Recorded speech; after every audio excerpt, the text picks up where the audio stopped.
यहाँ हेर्नु नि यहाँको त सबै सक्दैछ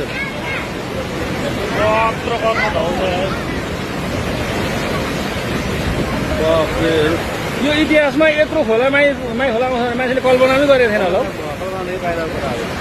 सुरुङ्गा उडाइदिनु बेर लाउँदैन आज सुरुङ्गा बजारै उडाइदिनु बेर लाउँदैन यो यत्तिकै खोला अब 2 घण्टा आउनु भने सुरुङ्गा बजार भ्याइदिन्छ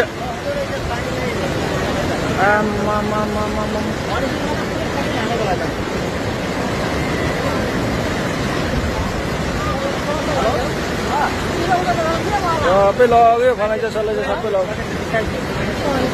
माथिबाट अझै पानी बढेको बढेछ अनि